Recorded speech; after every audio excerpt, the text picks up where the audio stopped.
The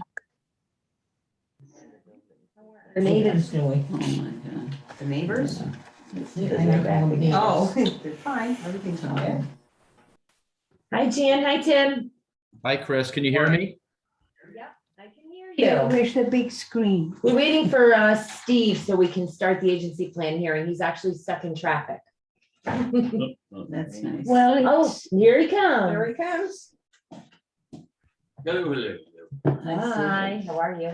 We Yeah, need I one didn't, you want to pull a chair over here? yeah. You can sit over here, I I'll could go do it. over. I could do it from here.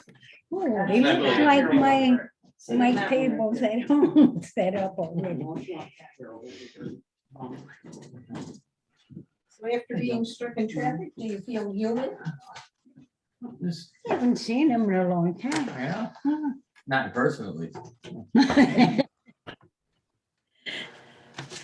Think- So far, we've got Tim Sandor, our fee accountant, and Zeski, our Burgess liaison on the call. And here we have the board and Carmelina and Steve Ballmer.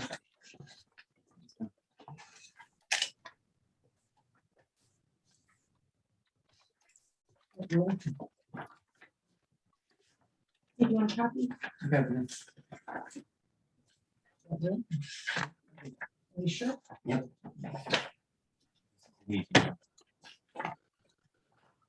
I think that Steve could just go over, because we have two new people on the Oh, board. sure. That's Matthew what and- we'll do Yeah. during the hearings and, and- right? We're doing the public hearing. I can go over everything. yeah. Pretty straightforward. Okay. Typically, we have to open the public hearing just for the public to come if they want to hear. It's 10 o'clock now, right? 9:59. Yeah. Okay, public So, hearing open? Still not. Okay, wait a second. I 10. usually use the phone. Okay. Say when. I don't think there's gonna be a mad rush, but. Okay, we're at 10. 10 a.m., public hearing open. Hi, I'm Steve Ball with J. DeMillan Associates. We are consultants for the Housing Authority as it relates to the capital fund program. Capital fund program is funds that are passed through the HUD field office to the Housing Authority for it's basically meant for keeping the developments up. It's physical activities and other items that assist in the Housing Authority, maintaining good operations. In the past, the Housing Authority used to have to put together a budget of specific work items that they planned on doing for the developments. But HUD changed the regulations a few years back where they allow small housing authorities that have under 250 units and are high performers to put all their funds in operations and then use the funds as excuse me, as they need for renovation projects. So as part of this year's allocation is estimated based off of the prior year's allocation of funding at $392,682. Those funds are going to be placed in the operating of a special operating account for the Housing Authority to take on modernization projects and stuff as they see fit. Currently, we have the parking lot, which has all been designed. We went out to bid with that, but we only received one bid and the contractors didn't have the best recommendations. With HUD projects, you're required to get a minimum of 2 people bidding the project to ensure that the prices are competitive. We did a bunch of outreach and, everybody was saying with, COVID, that they didn't have the manpower to take on projects. So this winter, we're gonna go back out to bid with that project, hopefully to start in the spring. And excuse me. The other project we're gonna take on is gonna replace the boilers over at Lewis Circle. We're currently in the process of getting ready to go and try to get an engineer on board to take on that project. And that's pretty much it. It's just a public hearing to let everybody know that we're, oh, thank you. That we're allocating these funds. If we were a large housing authority, you'd get into the nitty gritty of like every single line item, but with a small PHA that's a high performer, you just put the money into the operating account. May I ask a question? Sure, absolutely. That congregate, you're talking about the parking lot there, right? Congregate, Not Oh, this is strictly congregate, federal. Oh, okay. right, Yes, and yeah. and you cannot go and take funds from the federal side and use them on the state side. You're gonna have to try to find another funding source for that. I suggested to Chris Warren that they try to get the town to go after small cities funds. That's the only pool of funds that I know of that are out there that you might be able to get to do parking increases up there. And you're probably talking at 2 to 3 years out for that. If you got them to allow you to put in an application during this next round.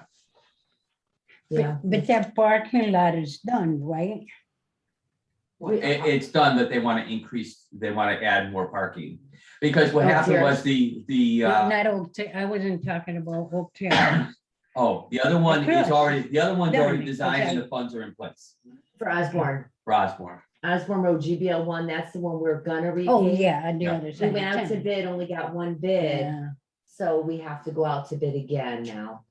Yeah. That one we've already planned. And what's about Oak Terrace? But Oak Terrace, what happened was that you had a really, really high vacancy numbers back. And then, and now that the units are all renovated, even though we added, I don't know, we had about 60 parking spaces up there. With all the aids and everything else, there's still not enough up there. You're 70 short to begin with. That's just for the people that live there, you know? She lives Right, there. but what he's No. saying is the funds. But there's only funds. Yeah, actually, they cut funds off the last application because they didn't have funds available to do everything that we needed to do up there. I know, but I'm just saying, it always seems like Oak Terrace gets put on the back burner. and Actually, everything Oak else Terrace gets has got done. more money than any other development here, Yeah. but exponentially. 3.7 million. Yeah. We got 3.7. Driven, but plus you took the loan out, so Mhm. you're up over almost $6 million went into that development. When they remodeled it, you're talking about. Yeah. Yeah, And prior to that, we did the handicap. And these unit. other developments, that's $300,000 you get to split amongst 3 developments. Yeah. So, I mean, Oak Terrace has gotten a lion's share, followed probably by HUT because of these other grants that we were able to receive. Mhm. You're talking about adding Additional. parking parking. lot now, because wasn't it paved? When was it paved? It Oak was Terrace. in Probably about 4 years ago. 2017, 18. when Yeah, we I know renovated it the was whole kind of complex. recent, but Mhm. so this is that additional, This would be additional. The the public additional housing. additional that we area. need. Okay, thank you. I think the worst, basically, for parking is Osborne Road. Yeah, Because when they built it, women weren't driving, so they didn't have cars. So right now, and there's no way to add. Yeah, we're gonna add a Yeah. few, And but not when many. somebody Yeah. comes in, it's difficult. it Yeah. is in ours too, and there's 194 apartments in ours. You know, But you have room for expansion. Oh, The you do. other does not. I know. You have room. Yeah. Yeah. But either way, I mean, you're talking apples and oranges, they Yeah. both have Yeah. unique issues. Yeah. And the bigger issue on the state side is finding a pool of funds to be able to pay for it. Mhm. Because the only other way to do it is to raise everybody's rents, and you'd have to raise everybody's rents dramatically up there in order to develop the amount of money that you need to put that parking lot in. You're probably talking almost $100 a unit a month. Mhm. And then you'd still have to wait 4 or 5 years in order to accumulate that kind of money to do that parking lot, which I don't think that will go over very well with anybody. So, I mean, we have to try, I mean, the only option out there is if you can get the town to cooperate with going for small cities, that is a potential. I know you've reached out to the mayor's office in the past, Mhm. the only thing I could say is, lobby them that's a high priority. That, and you have the heat pumps up there. Those are both the two big Oh, issues. terrace, those heating and air conditioning units are all starting to go. Yeah.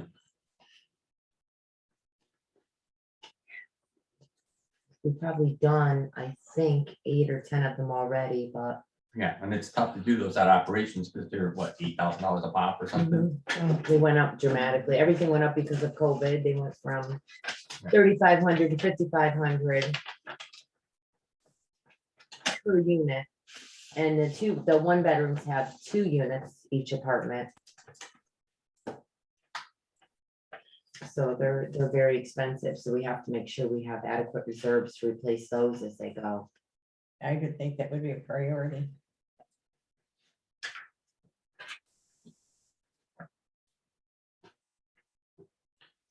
Well, now, what about the paving at our other list? What, isn't there, are we working with that? We're working. And we drive, maybe? Yeah, so is that, what's going on with that? Is that part of That one that's the one we is, have to, with the attorney, right? yes, that's the one the attorney's handling.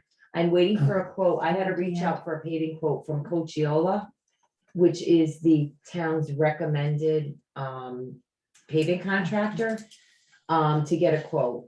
And then we are going to provide that information to Beacon Brook, and that's. The what only they're thing, the only But that- issue is though, if you want to use any federal funds, you have to go out to, you have You to have to go out get to plans formal and bid, specs and go out to procurement. formal bid.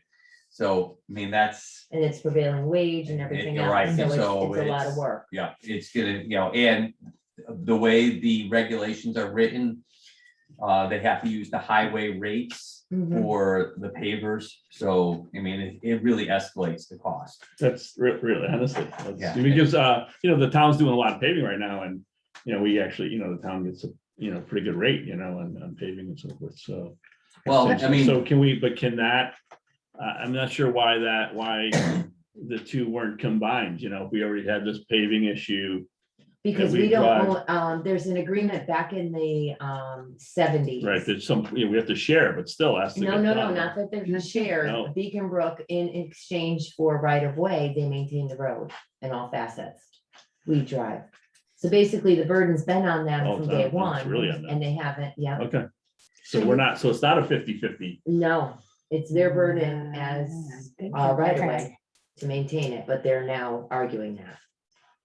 And we're just talking about the accessible. This is just we drive. Yeah, we This drive is the just we drive access itself. road. Patched it. Which I is- went down and Mhm. we patched, the town attached. I- Yeah, the town Okay, attached all it. right. And we paid for that. They charged us just for the materials, which was a few $100s, which was very nice. What is that? Well, hello there. Okay. Oh, someone joined. Maritza.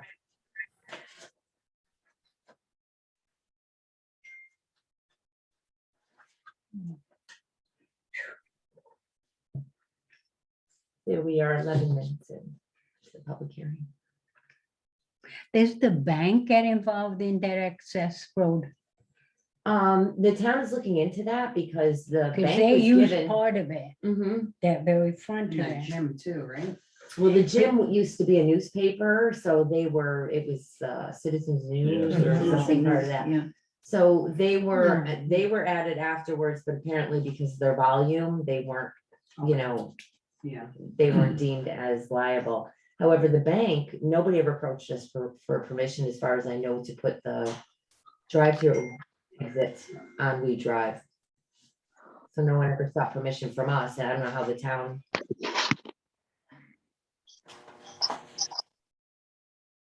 yeah. Now, doesn't Yeah, back that in the past. car wash at the corner, do they use that to come out of there? No, No. They. About that.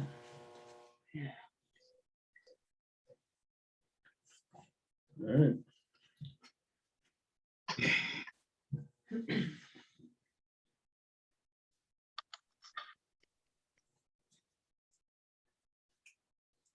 So should any future addition, deletion, we have to go to federal funds.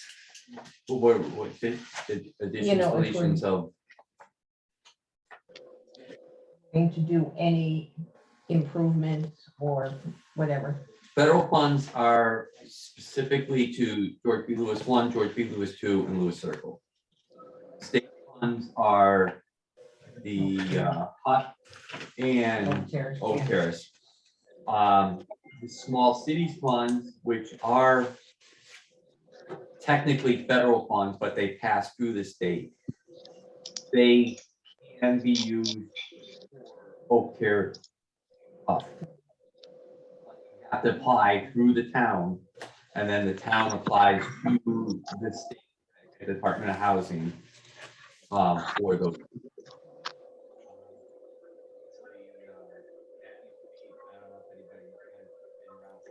Are you talking about paving all of Oak Terrace? Is that what you're talking about?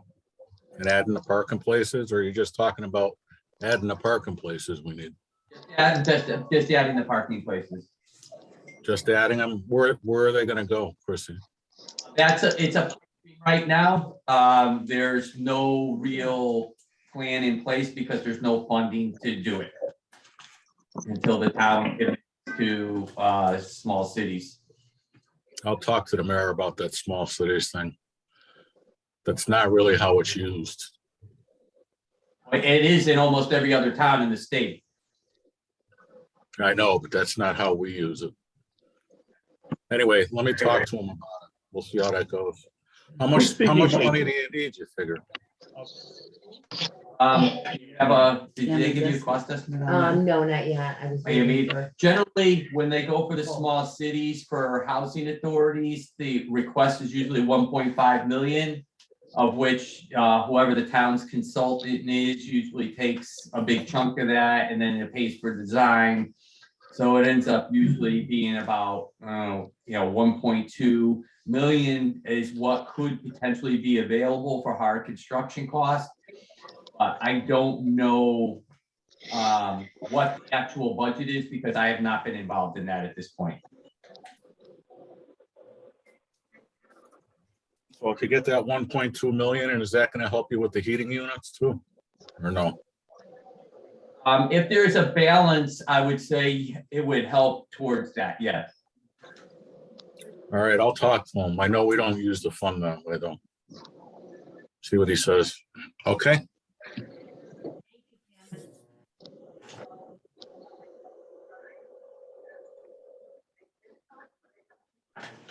No.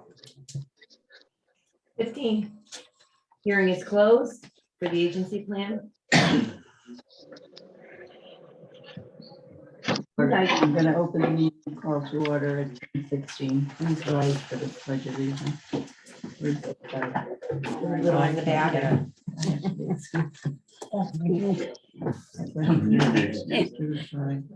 United States of America, and to the republic for which it stands, one nation, under God, indivisible, with liberty and justice for all. Now we have, we have to approve the agency plan and approval by the Narberth Housing Board of Commissioners Resolution 329. And everyone was given a copy of the agency plan that you sent over, Steve. Which basically lists the money into operations. Any questions?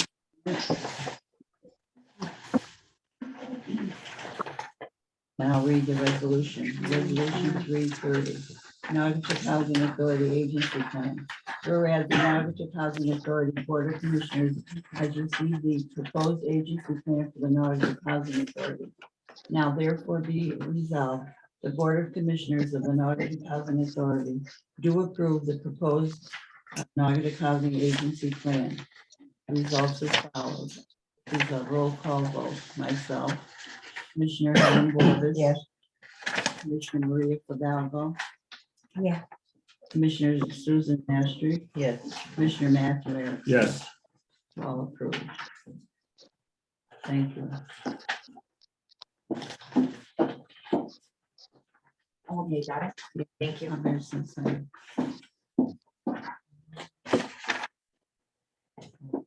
Now we go into the other resolution. I'm not. It's part of that we have that application needs to be signed. I just shared and you. Mm-hmm. Do you have it with you? Yeah, I have it here. Yeah, we I have have- a I have the here's the packet. certification. This is a certification that needs to get signed by you.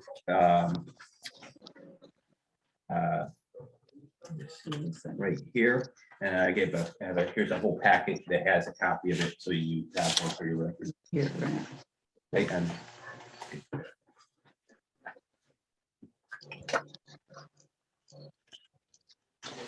And this one too. no, that one's for your record, so you have a Here, I copy have of this. what you signed. Now she has to sign. Yeah, yeah.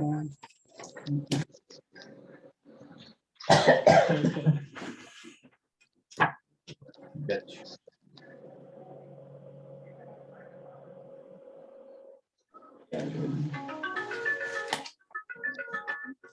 Let me do.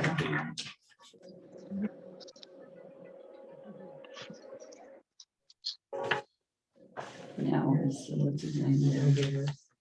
Tim.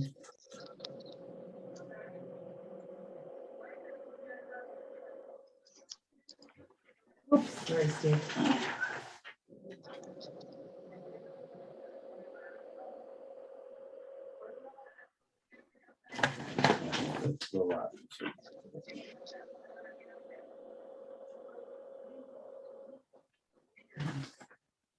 That's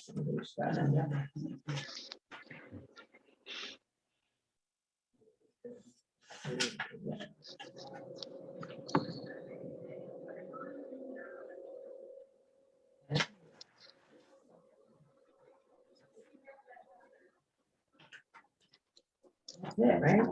Do you?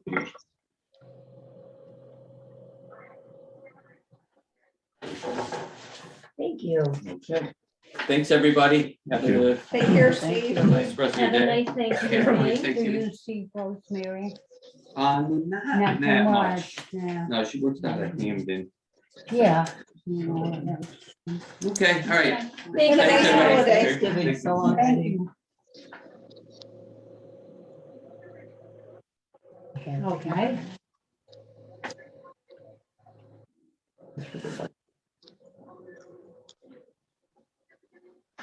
Everyone ready to move on to?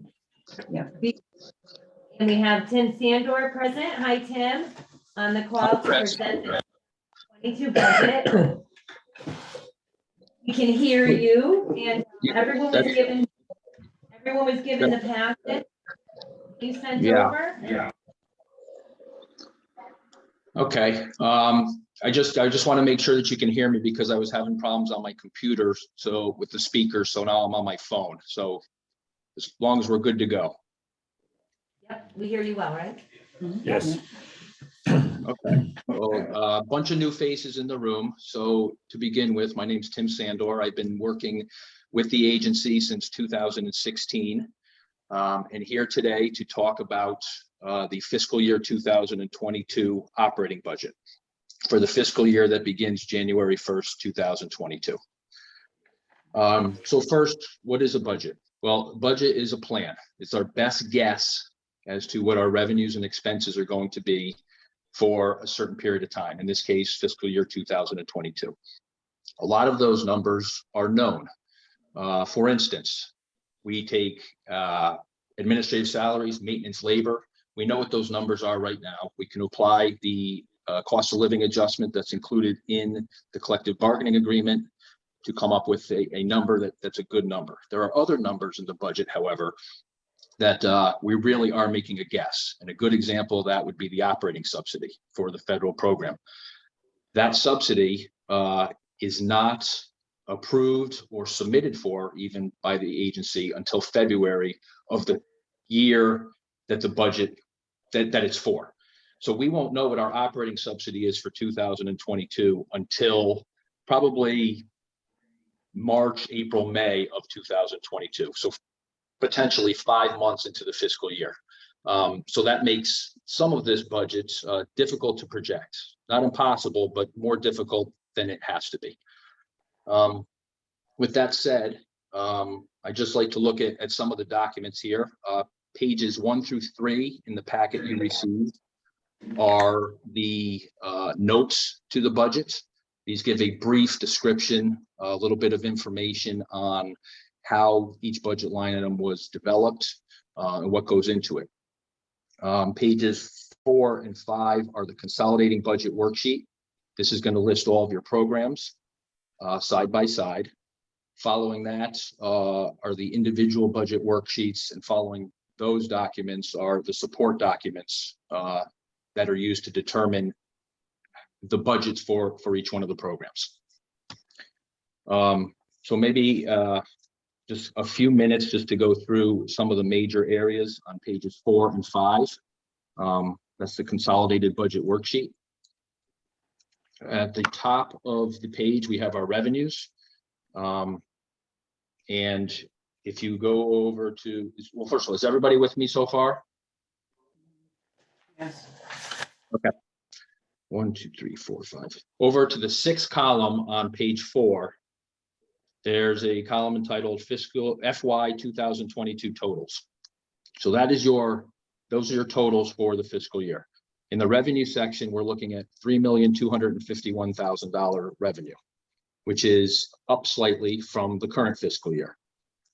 In terms of the major areas within these line items, within this section, we've got the dwelling rental income, which really is based on your pro forma using actuals through September 30th, 2021. That would include the rent that's collected, as well as the occupied versus vacant units, and we make a projection for next year. Another major line item in the revenue section is the federal and state grants.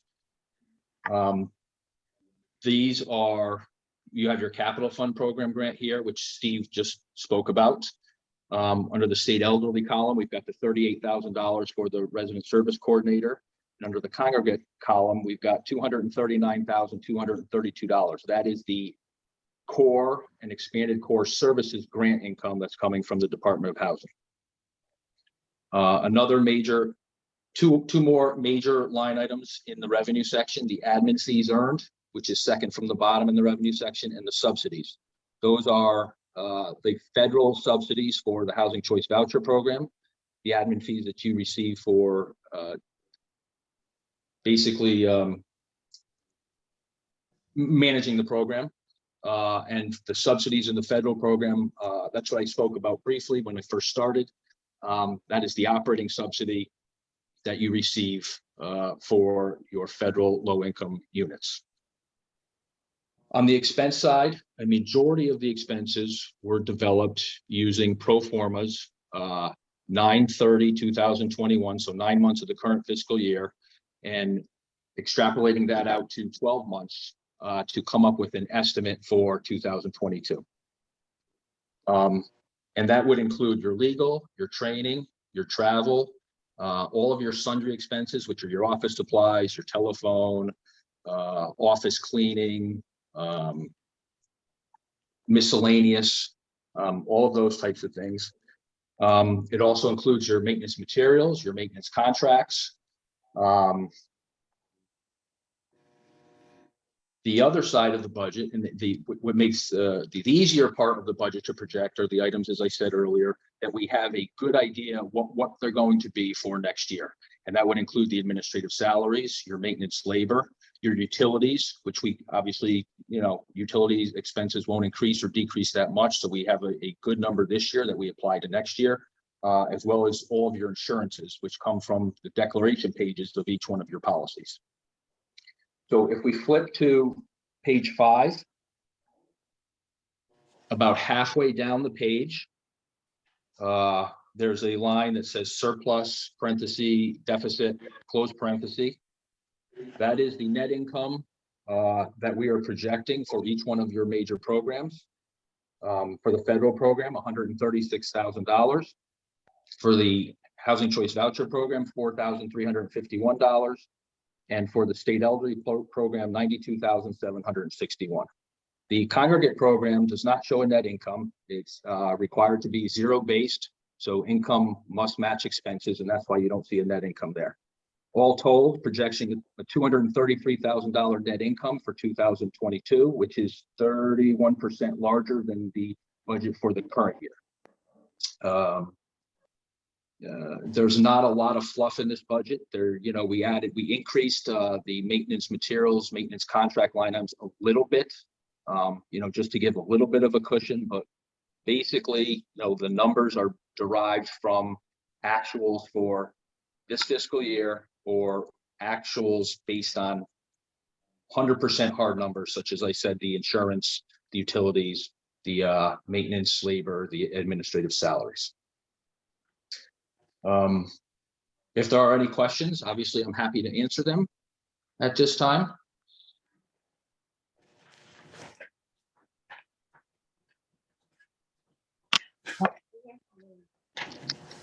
Question, maybe there's no place for it, but it's referred as state, the heading, the column says state elderly.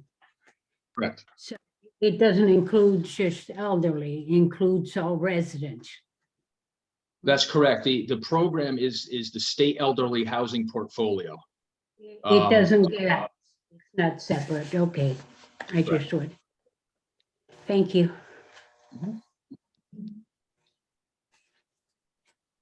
I had a question, a couple of questions. As I went through this thing, I highlighted something. First of all, I wanted to know the merit bonuses. They're determined by the executive director. Where are they in the budget? Those are included in other office expenses, which is on page 4, roughly halfway down the page. And in terms of, let me find the support documents. On page 15 of 24, again, about halfway down, there is a line, and this is the schedule of administrative expense other than salaries. About halfway down that schedule, page 15 of 24, is the line executive discretionary. And that's funded with $10,000 for 2022, same as the current fiscal year. 15, page 15, you said?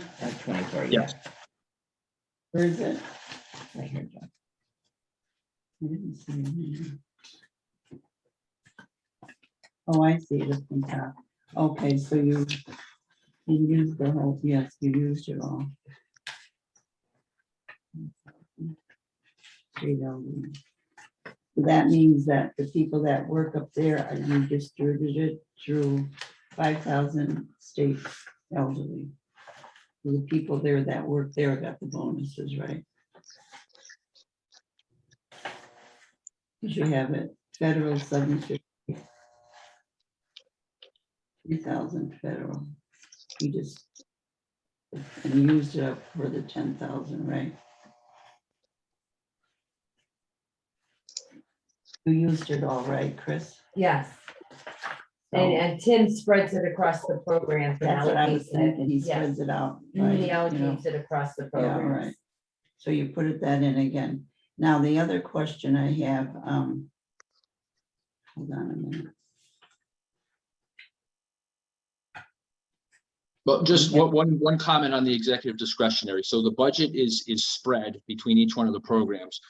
If and when Chris decides to use that money to pay those bonuses, the monies are direct charges to each one of the program based on who gets the bonus. So for instance, if you have a maintenance employee that's works 50% at federal and 50% at the state elderly site, that cost will be spread 50-50 between those two sites. That's what I wanted to know. And then the other thing I had a question on. Oh, let's see. There's another one. Hold on, I gotta go into my I highlighted what I was gonna question.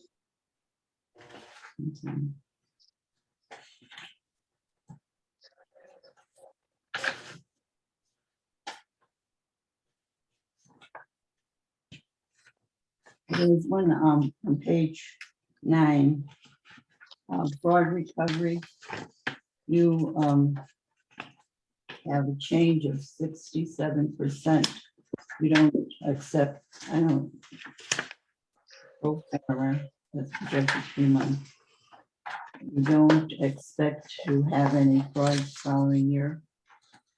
Well, that line item, on the fraud recovery line item, in the first column on page 9, which is a fiscal year 2021 9-month actual, the $2,805. From there, if we've obtained that for 9 months, 3,740 would be the same factor for 12 months. And we base next year's budget on the current year actuals.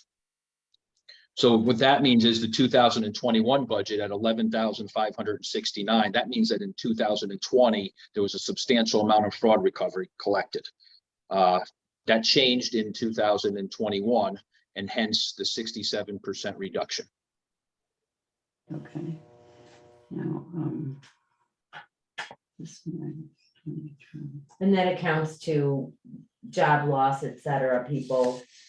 If they're repaying any, if they're doing any repayments to us, we can't collect if they're not working or if they don't have the income. So everything kind of gets put on hold until they have income again. Now, on the next page, page 10, electricity. Why is that? Line item changed by 34,000, means that the electricity is going to go down, right? Correct. So electricity, again, is based on the 2021 pro forma and based on the utility improvements that were made at the state elderly project. The costs have substantially decreased. Hence, so has the budget. Good thing. Yeah, and now we have Okay. solar at Hut too. So we have the meter, so we're gonna be selling the electricity back. Oh, that's good. Mhm. I just want to check these. out. We just don't have any actual figures yet. We'll get it on started. Let's see what else I have.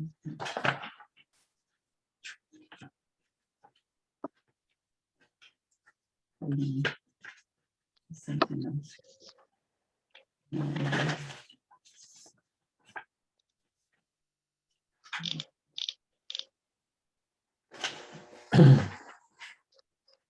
Tim, I have a question. My name is Matt Erickson. I'm the new commissioner. Hi there. Yeah. So we're seeing a little bit of a surplus for next year, a couple 100,000. That's correct, right? We're projecting that. Correct. So we have we have a number, right, Christine, a number of little projects that that we need to be looking at, possibly for next year, right? We're talking about the heater, the replacements, Oh, slowly Terrace. replacing the heat, the heat pumps and pumps. so forth at Oak Terrace, obviously the parking. So is there, do we have a, rainy day? Can we start put some of that away for the rainy day, or, for these projects that are definitely gonna come up? A couple points. Number one, the net incomes are not fungible. So if you have a net income in the public housing program, you cannot share that money with another program. Number two, we've got certain programs, such as the federal program, has a substantial amount of cash. So if there are improvements that need to be done at one of the three or all three of the federal program sites, that's easier to accomplish than, say, improvements at the congregate site, which really is That not. was explained to us just a few minutes ago that, that Yeah. money is real. That's not where the issues aren't there. They're in the state side, the state. Yeah. So the congregate program is essentially cash poor. You know, there's like $40,000 in that program on average any given month, which is it's hard to run that program. The state elderly program has about $192,000 in cash right now. We just Chris just opened a reserve account for the state elderly program. That's the 194 units at HUD, and trying to fund that at $10,000 a month to build a capital reserve for repairs, maintenance, and replacements. But on the state side, you know, yeah, the cash just isn't there relative to the federal program.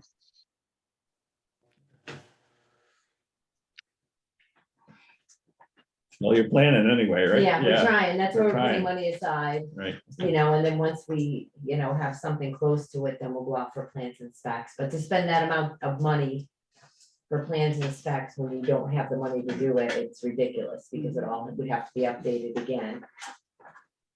So is the state side, so when we talk about the plans and the specs, I'm sorry, the last gentleman talked about, you know, is that, you know, obviously the federal seems to be, you know, fairly We have a lot of money on complicated, the yeah, it federal is, side. but is there, Yeah. is there, yeah, but is are the plans and specs for the state, you know, mirror what's required by the federal?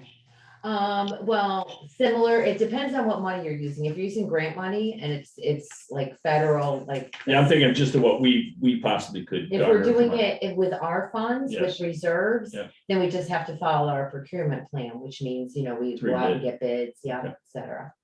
So, yeah, you don't have to adhere to the strict wage enforcement guidelines and the Davis-Bacon laws and all that. So it is easier.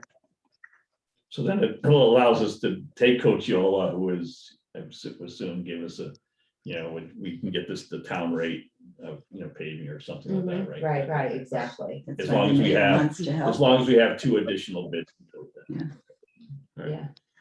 Sounds like we need to build this. Yeah. Rainy day. So that's what we're doing. We're, you know, putting 10 grand aside and into a reserve so we can do that. So it'll basically be parking. You know, we changed our priorities around where, you know, we have to discuss where we want to prioritize over there. Do we want to prioritize? We have to make sure we have the money for the heat pump replacement, just in case. You know, as they go, we have to be able to replace them. But we also have residents that want parking, but we also have residents that want cameras, security cameras. You know, and that, you know, when I procured that a few years ago, that's, you know, that's 20 to 30,000 at least for For cameras. cameras? Mhm. I think they're never that expensive.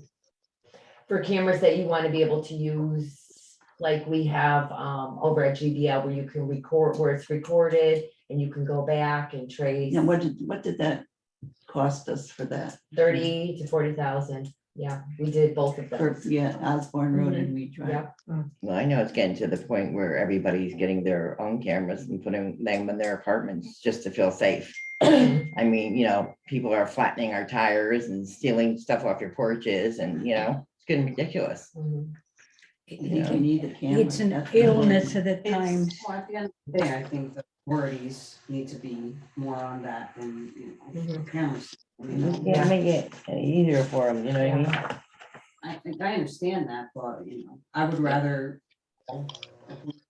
have them come in and tend to that cameras. Sometimes by the time they show up, they're already gone. All right, let's stay on the budget. I think if we can, otherwise we're gonna, I want to, I have this we're question. paying Tim. I noticed you're gonna have, you're gonna buy some equipment.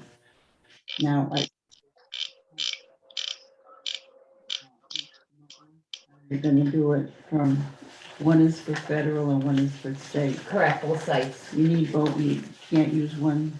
You don't have any left from this year that are good? We bought some 5 or 6 years ago. So, you know, one of them, we have 2 guys that mow it over at Oak Terrace. So we always have at least 2 people mowing and 2 people weed whacking when we do those sites. The state side, they go from one side to another, they put everything on the trailer, you know, and go down and do Congregate. They switch around, do Lewis Circle. Adam keeps all of his equipment up at GBL, because moving equipment across town It's just. He it's not loves that one conducive. that you bought him up there with Adam. with the Adam has the Ventrac, that's for the Yeah, snow and that's the- everything, yeah. That does exactly. everything. Mhm. I know that was quite expensive, but it's worth it. Yeah, it's worth it for the snow and everything. Yeah. We got a smaller one for Oak Terrace a couple years ago, or yeah, last year. And the smaller sidewalk machine, and that's proven really helpful. But now we need 2 new mowers and Wow. Then an attachment here. and we need a truck, yeah. We have a truck on there too, I believe. You do, truck sander and a For plow. state, yeah. Yeah. And then I noticed you had a shed. Where is that gonna go? Congregate? Congregate. Why- What Congregate. do you need that for? We need it for storage. We don't have much room for appliances, et cetera. We got the new appliances at Hut and we put the old ones into apartments. But ideally, we need more storage room because they have a storage trailer up at Oak Terrace that they put mowing equipment in the winter, and in the summertime, they put the snow blowing. But we have no place to put appliances because we have to have appliances on hand for when they go. Or we talked about that storing the appliances that came out. You know, you talked about Yeah. keeping the good working ordered ones. Yeah. I know. well, Yeah, that's and then true. we talked to, Now we gotta store them, but I mean, I when didn't that, know if that. you need it for that, there's always, because we only have 2 small garages up there, 1 bay each. And Where the are you gonna one, put this shed though? Where's? oh, the shed will go on Congregate on the, behind the building, I there's was plenty gonna of say you're room, there's a gonna put it nice, in the parking lot. no, nice not flat in area the behind the back. building, yeah. Yeah, okay. So it wouldn't be out in front or anything, it's behind the building, so it'll be secure, it would basically be for storage. Okay. We bought one a couple years ago for GBL. We gave Adam one at We Drive, a smaller one, and that's helpful. So he doesn't have to run the equipment back and forth Mhm. because he has a snow blower at each site and just puts the mower on the, so these are in this year's budget. yes. Now, I have one more question here on salary. I was looking at, let me find it. Where is it? Question something. Yeah.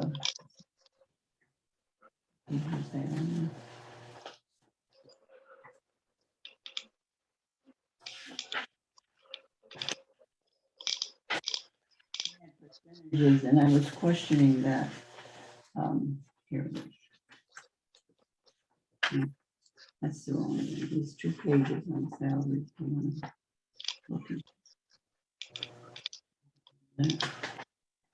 Market.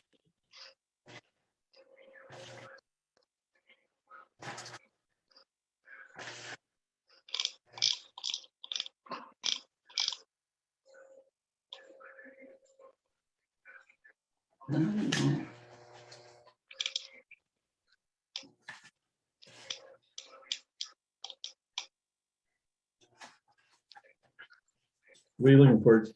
I wanted the salaries with the percentages, but there's one here. Page on 14, page maybe? 18.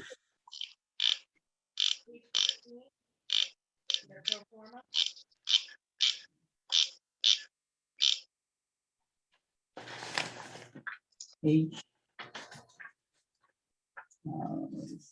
18, now, some of them gives you all the benefits and stuff. I don't want that one. I wanted the other one that. I couldn't find it. They had percentages under the people's names. Percentages, Page 14, maybe? huh? Is that, are you looking for 14 or 20? Wait a minute, 14. What's on 14?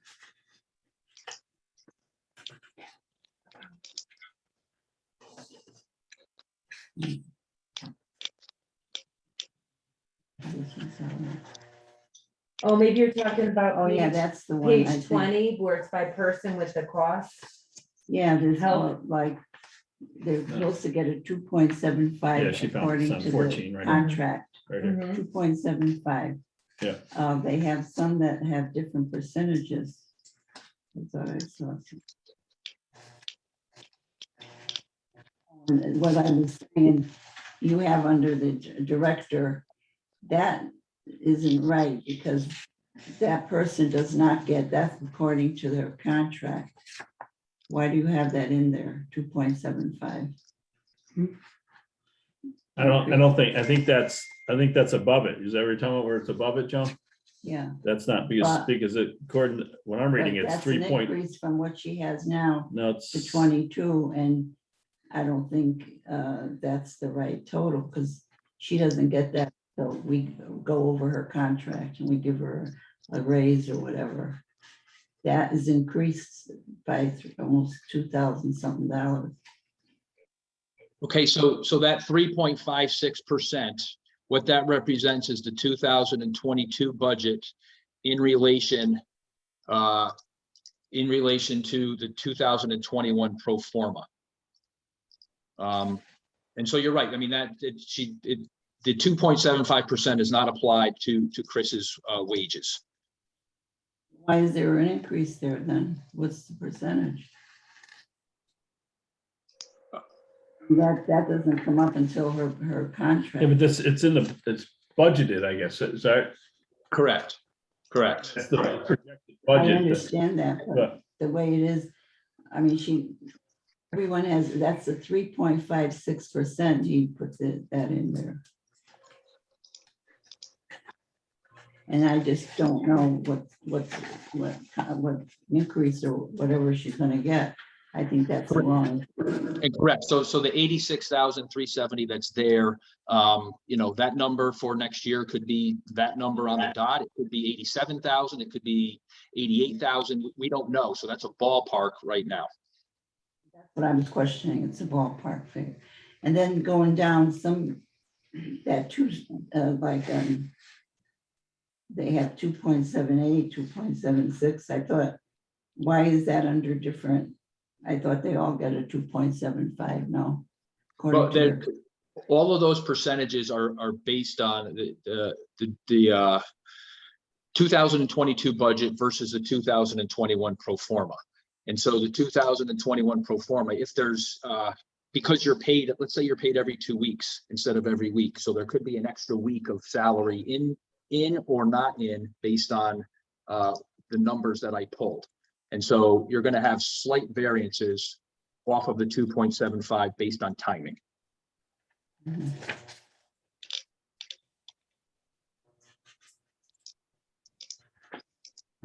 Thank you. I had some other questions.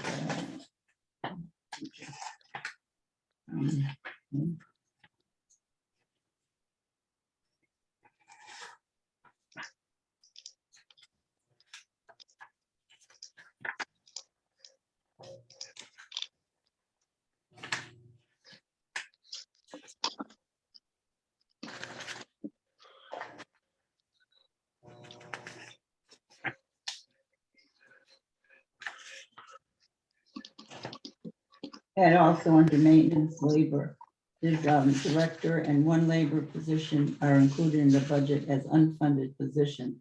I see that. Are you going to be hiring anybody else this year?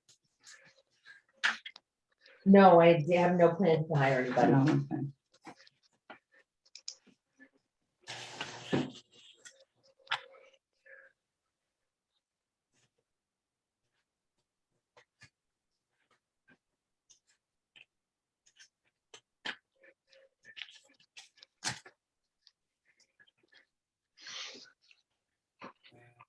so are we expecting any income loss from at state? So I'm thinking, at Oak Terrace for a few evictions going on, we got a few things, Well, so. probably increase legal costs, but the problem is we can't anticipate that. So when Tim does the 2023 budget, we'll take into account the 2022, which there's gonna be a huge increase because we've got probably 5 evictions in process right now. And we're typically aren't billed, we're billed for marshal fees, et cetera, but usually we get billed at the end. Once it's determined, the legwork that it took to get someone out, the total notice fees, the total man hours from the attorney, any court fees, et cetera. So we've got at least 5 evictions right now that are in process. Because of non-payment or? just- Two of them are non-payment, the others are lease violations. Mhm. But they're always dragged out with COVID. Now, what we have to, the state is now requiring us to go on to Unite CT and apply for rental assistance for tenants. Well, it's good for us. Yeah, but there, you know, it's good if, you know, there were other reasons other issues, you were trying to get them out. Right, and then we're. Yeah. So now we're kind of stuck. I mean, how did we, how much rent, did we write off rent or are we writing, you know? Yeah, we write off at the end of the year any vacated tenant balances. So we'll have a summary and then probably our January or February meeting, after the budget's done, we will have our tenant write-offs for the previous year. And we'll do a resolution and process those. So it's usually done a year later after people are, after tenant.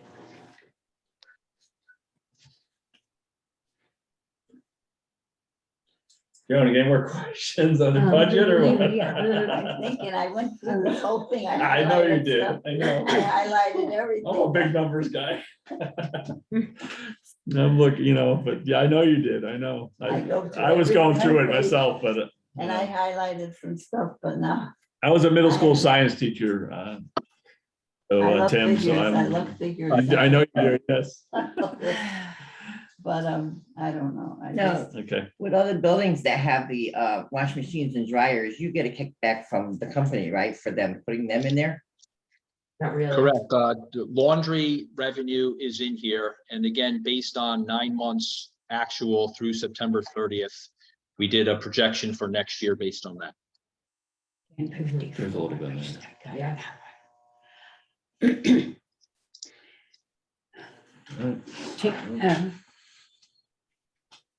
Are you done? Yeah. Are you, oh, still questions? No, for- no, I I'm all just- set. Kevin, you asked question. No, Tim, Maria Fidalgo. What's your opinion on the fiscal performance of our, you know, on both federal and state, and our use of the sources and that are given us, and can you do an opinion? An opinion on the financial performance this year, year to date? Is that Well, what you're- oh yeah, this year, it's only 21. We don't know what's gonna happen in 22, so there's always surprises, right? Right. Um, I think both of the state programs are in the black this year so far, and that's through October 31st. Your state elderly program is a much better financial shape than the congregate program. Congregate is, you know, squeaks by every year, projecting like an $11,000 net income this year for congregate when all said and done. Whereas state elderly, more like $250,000 net income. And but both of them, you know, like I said, are in the black. I don't foresee any of them having a net loss for the year, pending any significant year-end adjustments. And at this point, I don't see any of those. But the congregate program is the most difficult to run financially. State elderly is probably second, and then, you know, federal is the easiest. There's just more money in the federal program. Is there more vacancy in the congregate? Is there, you know, does that create a problem? No. Well, I mean, you've got, I think you're averaging about 3 vacancies in the congregate program per month. Obviously, you know, it would help if those 3 were occupied, because, you know, you're going to collect the rent, and the rent being the tenant portion as well as the subsidy from Department of Housing. So yeah, I mean, that is important. On the flip side, you know, because of the COVID, COVID-19, the balances, the accounts receivable balances are high. And so we may show the rent is being billed on the income statement, but that does not necessarily mean that you're collecting all the cash that belongs to each one of the programs. But it's been hard, obviously, to collect that cash. So the accounts receivable balances, even though they're high, does not necessarily mean you're ever going to get the cash. And that's what, Chris was just talking about, the 5 evictions at State Elderly. And I remember it's always been sort of a problem. It's not like it's new or anything. Correct? I mean, if you go back even before you were around, I remember having, and it had to do with the collection, even way back when first. Sure. I mean, but because of the coronavirus, I mean, tenants, and this is not just at the Naugatuck Housing Authority, this is all the housing authorities I deal with, really. Tenants just didn't pay rent. They couldn't, they lost their jobs. Other expenses because of that took precedent. And because of the rules that were implemented by the federal or state government, with the giving them dispensation and paying rent for a while, a lot of housing authorities' tenant accounts receivable balances increased. And so housing authorities are now stuck with trying to be able to collect those rents. But again, and I'm not exactly sure what the congregate balance in tenant accounts receivable is right now, but that is cash that is rightfully due the agency. And, the congregate program being cash poor, every little bit helps. Thank you.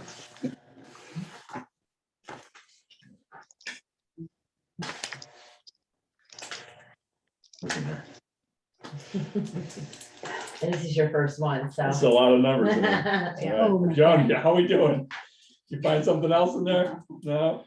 I have to take a look. Okay, yeah, there you go. Call Tim. He knows me already, right, Tim? I I have have to go any for my questions? booster. I got the other report, but I haven't gone through it, The And just financial- to follow up on that accounts receivable question, right now I'm looking at the financial statements now. So at the end of October, there's $33,000 out there in accounts receivable between the 3 programs. That the agency would love to have in their bank accounts. 33 and 8,000 of that or so is for congregate. And when you're a cash poor program, $8,000 is a lot.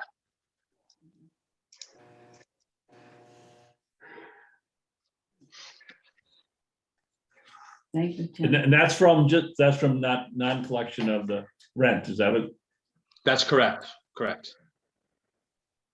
So The that's- biggest tenant accounts receivable balance is in State Elderly. It's over $18,000. And hence, the 5 evictions that Chris was talking about. Mhm. And congregate, because there's services coupled in with their rent, they don't just pay for shelter rent, they pay for the services that are provided, the security, the housekeeping and the food is divided. The total cost of those services is divided amongst the tenants. So that's an income-based rent, but tenants with higher income, the maximum rent is 1,200 and something. It's the 1,200. highest, right? That's the Yeah, highest. that's it. So if you have someone paying that much in rent and they don't pay for 3 months, it's a big chunk. Yeah, And a lot of times people go into nursing homes and can't collect it, the right? rents aren't paid and then No, you have it's to, frustrating. Yeah, but the ones who do go in convalescent homes and use hold on to their apartments, is there a limited time that you can hang on to it? Yeah, we have to wait until, we have to evict them. You have to do a formal eviction. You can't just take possession unless Right, they've even though abandoned. they've been paying the rent, Mhm, is what I'm saying. correct. You still have to do a formal eviction and apply for Unite CT for them. Yeah, It's a lot. no, because I'm just Unless saying. they've that's empty abandoned, which means apartments, they yeah, took no. their things and left, then you can assume they vacated it and you can take possession. But if somebody's items are in there, we can't take possession until we do a legal eviction. And there's a pre-termination notice and then there's a notice to quit. It's at least a 60 to 90-day process before it even gets to court. It's frustrating and expensive. Very expensive. Okay. Thank you, Tim, for your answers. Thank you. Helps a lot. You're welcome. Maybe we can have one in person sometime so we don't forget what we all look like. I know, Yeah, right? Next year will be better. All right, then we're all set with this budget review. And I'm And gonna, we have two resolutions, our resolution and then this piggybacks, you only have to read our resolution, Joan. yeah. The one behind it is the one I have to file with HUD for the budget. Yeah. Oh, So you only have to read resolution, 329. Where are we? Resolution 329.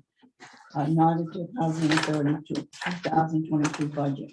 Whereas the Narrative Housing Authority Board of Commissioners has reviewed the proposed 2022 operating budget for the Narrative Housing Authority.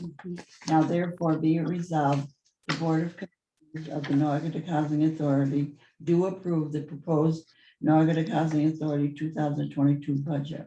This is a roll call vote. Yes. Commissioner Helen Corbett. Yes. Commissioner Maria Fidalgo. yes, Commissioner Susan Nastri. Yes. Commissioner Matthew Erickson. Yes. Okay, all three. Thank you.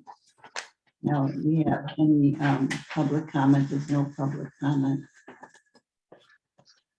Commissioners' comments, any commissioners' comments? No. We will adjourn the town.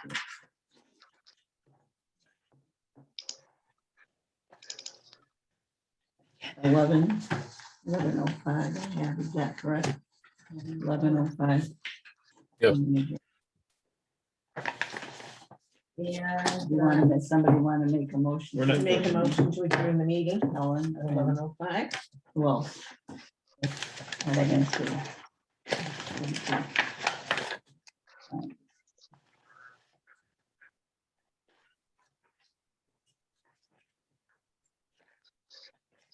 so much.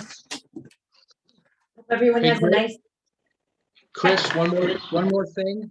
The state elderly budget documents that go to Chaffa, the second page needs a signature on there as well. yeah, this one. The HUD one, right? No, for Chaffa, for state elderly.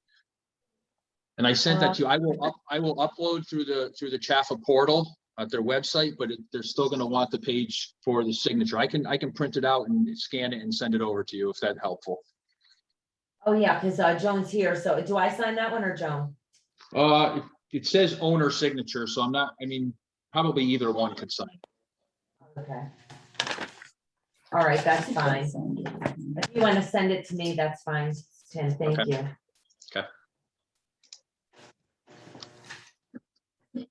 Well, thank you, everybody, for coming today. It was a good discussion. what time is it? Okay. Now I have to go to Pine Street and pick up my sister-in-law. Thank you, to go to everyone. Rite Aid to get- See you all later. Have a good morning. Have a wonderful Thanksgiving. Yes, have a nice.